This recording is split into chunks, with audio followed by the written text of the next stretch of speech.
Chapter 21. His Jealousy Shows.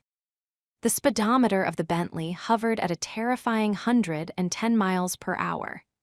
New York blurred into a streak of gray and neon, the sirens of the lead security SUV wailing like a banshee in the rain. Alexander was driving. His hands were fused to the steering wheel, his knuckles so white they looked like bone. He hadn't said a word since we left the penthouse. The air in the car was pressurized, heavy with a lethal, vibrating silence that made my skin crawl. "Alexander, slow down," I whispered, gripping the door handle. "If we crash, we can't help him." "We aren't going to crash," he said, his voice a flat, mechanical monotone. "And nobody is touching your father. I've already put the facility on lockdown. If a fly breathes near his room without a Blackwood clearance, it dies." "The alert said the perimeter was breached," I said, my voice shaking. "Vane doesn't play fair, Alexander. You know that. He knows my father is the only thing that can break me." "He's not going to break you, because he has to go through me first." We swung into the private drive of the Blackwood Medical Pavilion in Upper Westchester. The facility was a fortress of glass and white stone, tucked away behind iron gates. Usually, it was a place of sterile peace. Tonight, it was a swarm of activity. Blackwood security teams in tactical gear were everywhere, their flashlights cutting through the downpour. Alexander slammed the car into park before the tires had even stopped spinning. He was out of the door in a second, rounding the car to grab my hand. "Stay behind me," he commanded. We burst through the front doors. The lobby was filled with guards. Marcus was there, looking harried, talking into a headset. "Status," Alexander barked. "The breach was digital, sir," Marcus said, looking relieved but cautious. "A signal jammer cut the feeds and the biometric locks for 90 seconds. Physical security was maintained, but someone was inside the wing when the locks failed." "Who?" I cried out, my heart hammering.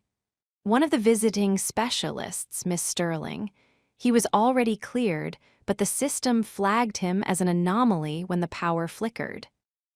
I didn't wait for Alexander. I ran toward the elevators.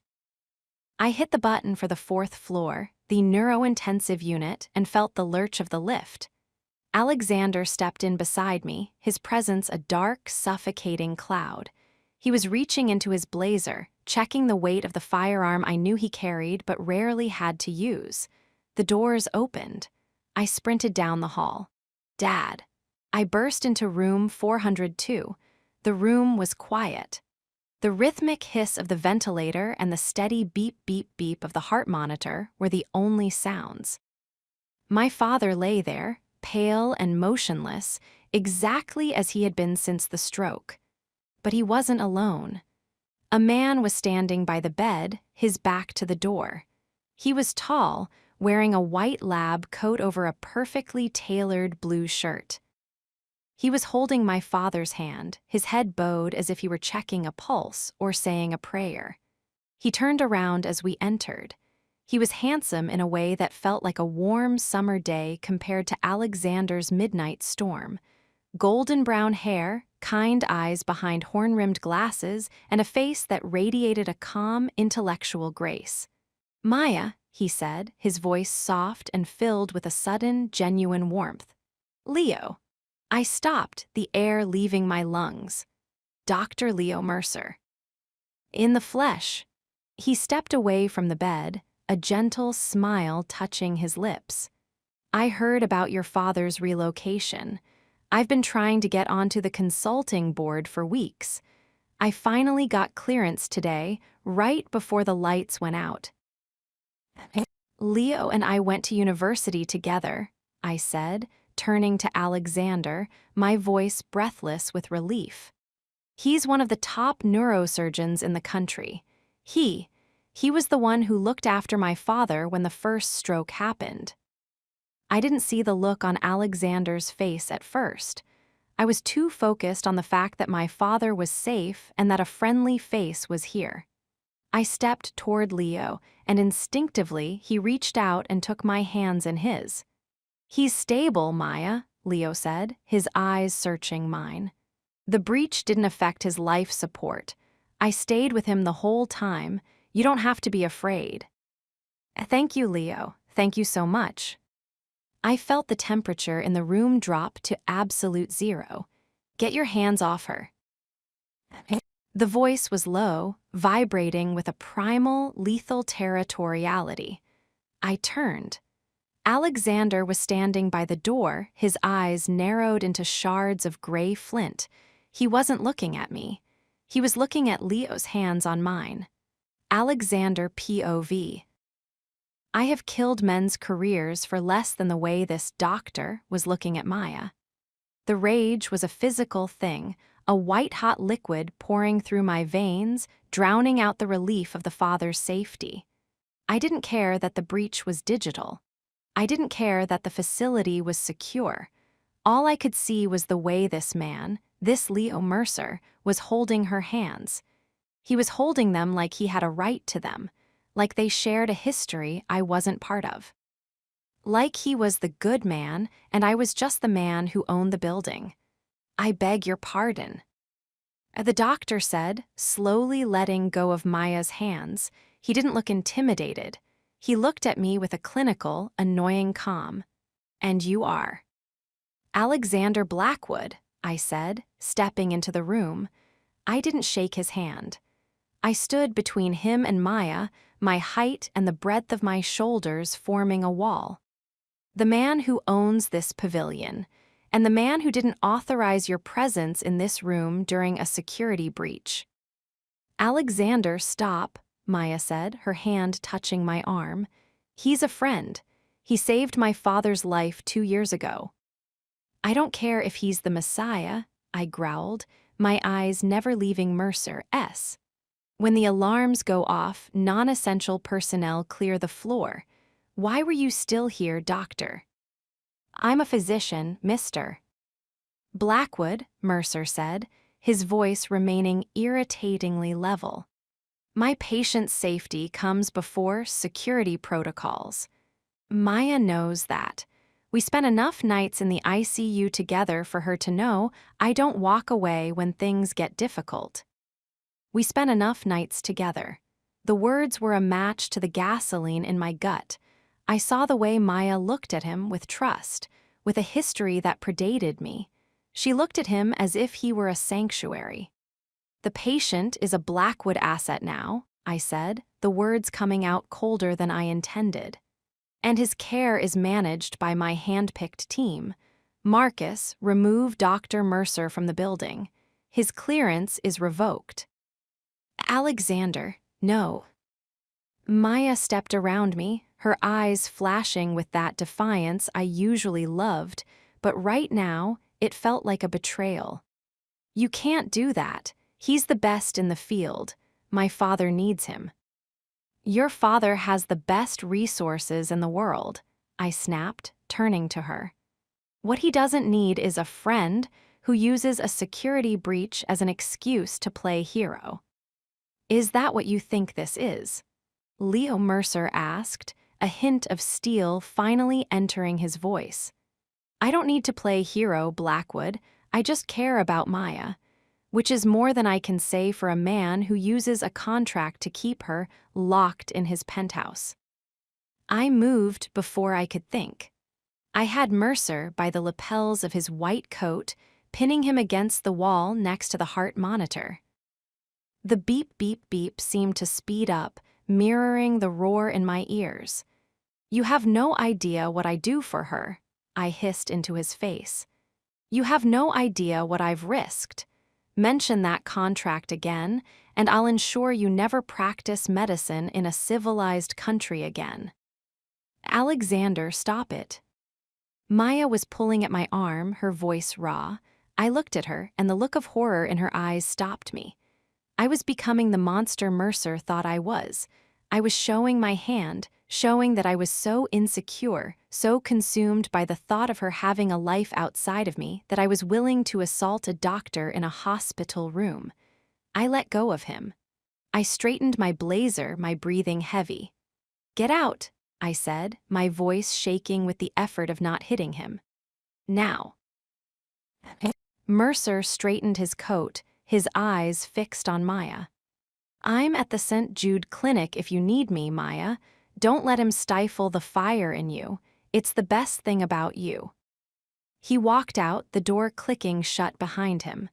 The silence that followed was thick, heavy, and filled with a dangerous, shimmering heat. I didn't look at Maya. I walked over to the window, looking out at the rain. I felt like I was burning up from the inside. What was that? Maya's voice was low, trembling with rage. It was a security measure. It was jealousy, pure, irrational, toxic jealousy. She walked around the bed until she was standing in my line of sight. "He's a doctor, Alexander. He's been my friend since I was 19. There is nothing between us but history and a shared concern for my father." The way he looked at you. The way he looked at me was human, something you've forgotten how to be. She was shouting now, her hands balled into fists at her sides.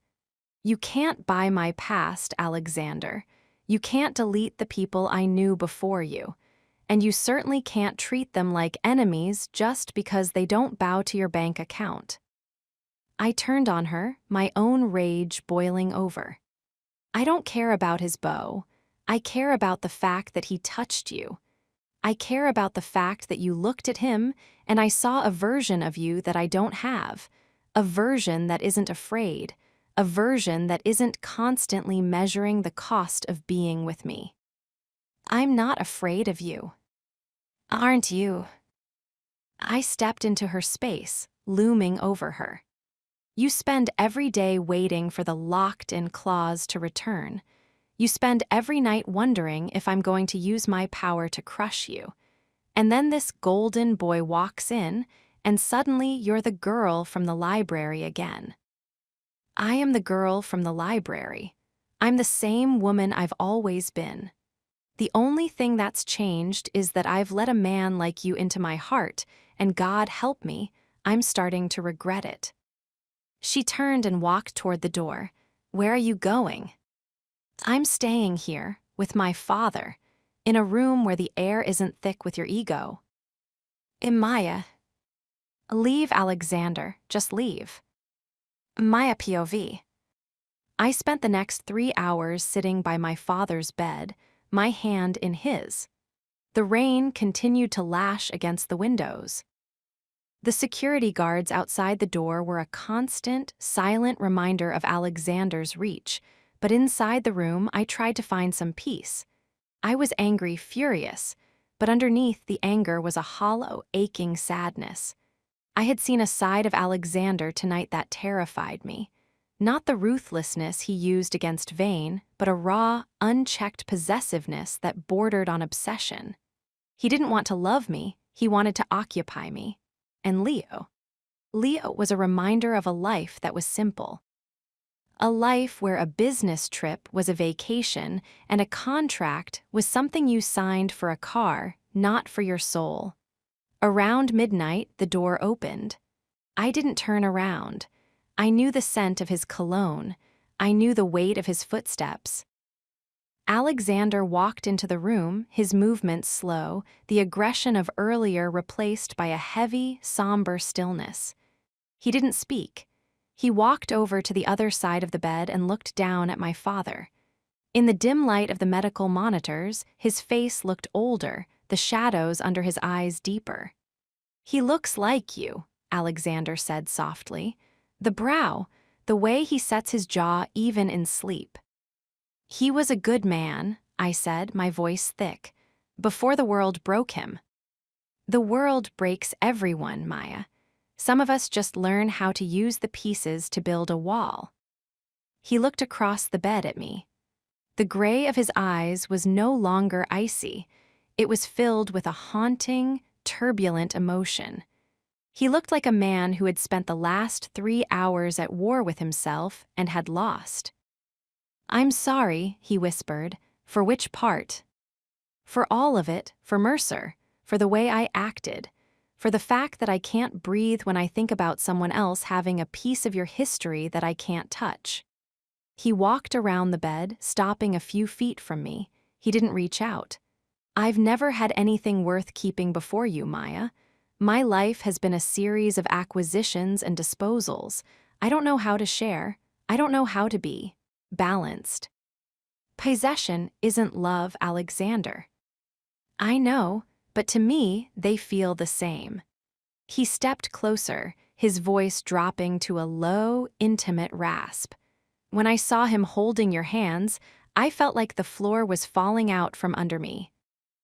I felt like he was the one who belonged in your world, and I was just the monster who had stolen you away.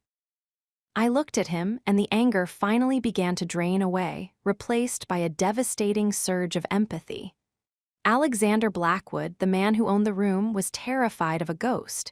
He was terrified that he wasn't enough. "You didn't steal me," I said, standing up. I walked toward him, my hand reaching out to touch his chest. His heart was thudding a frantic, heavy rhythm. "I walked into your world with my eyes open, and I stayed because I chose to. Even after tonight. Even after tonight." I looked up at him, my fingers tangling in the silk of his tie. "But you have to trust me. You have to believe that my past doesn't threaten our future. If you can't do that, we're just two people in a glass box, waiting for it to shatter." Alexander let out a long, ragged breath. He reached out and pulled me into his arms, his face burying in the crook of my neck.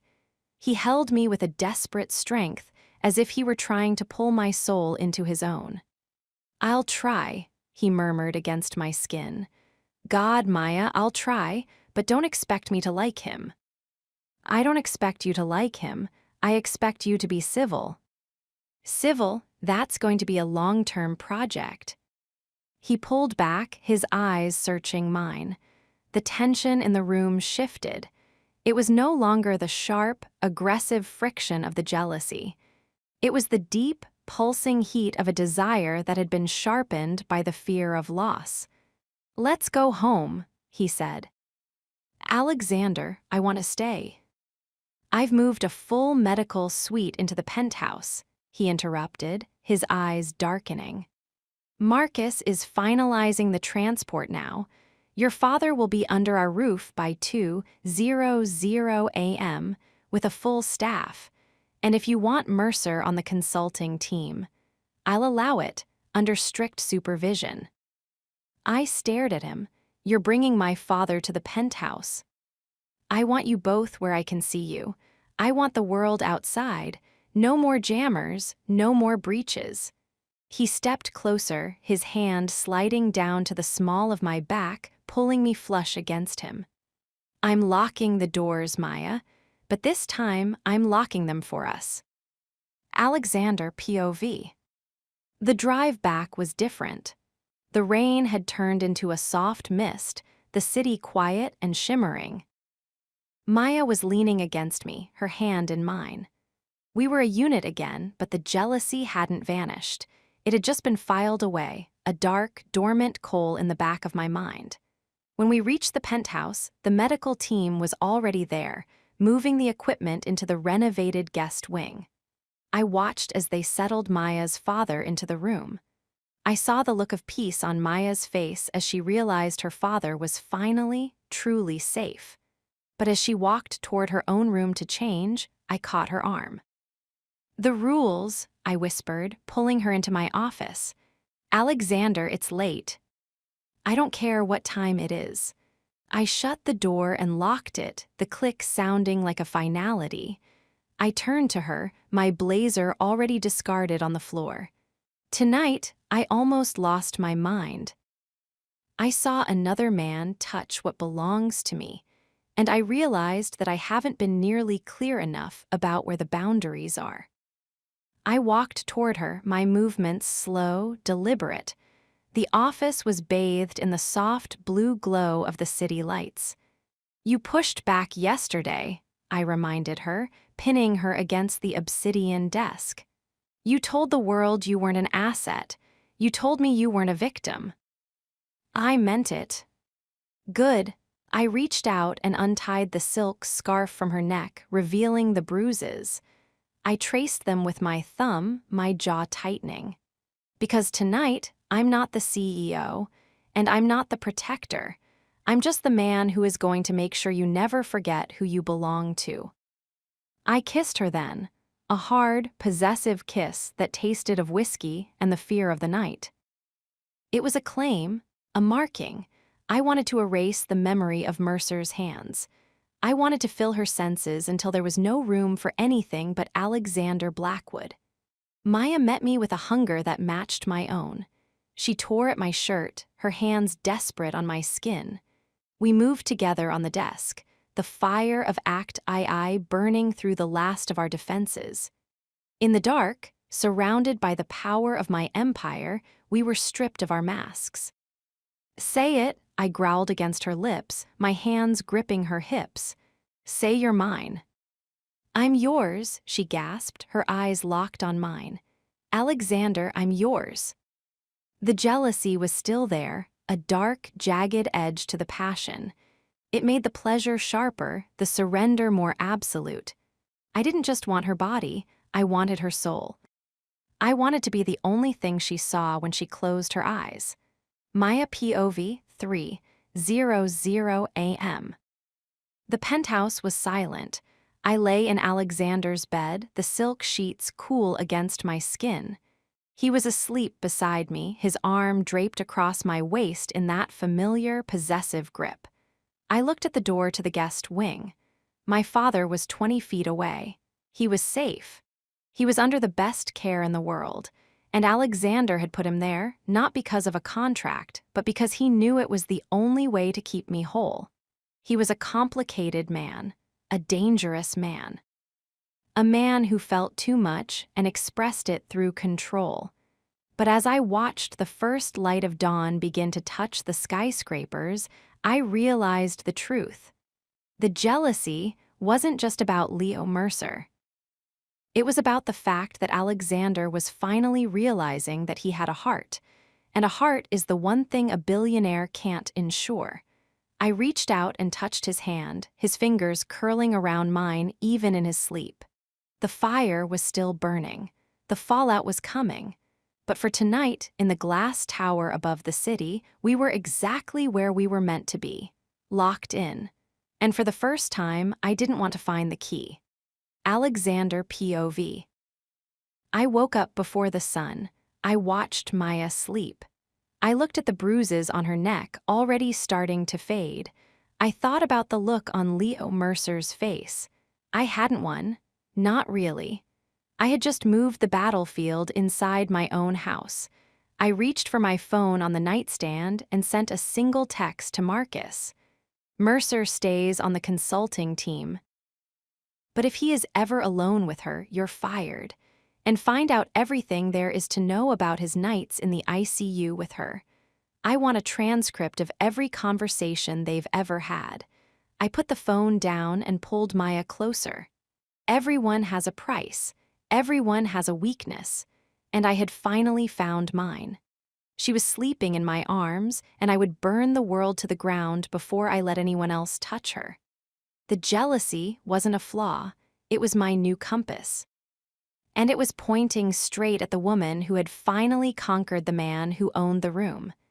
Next chapter, Chapter 22, the first surrender, emotional, not physical.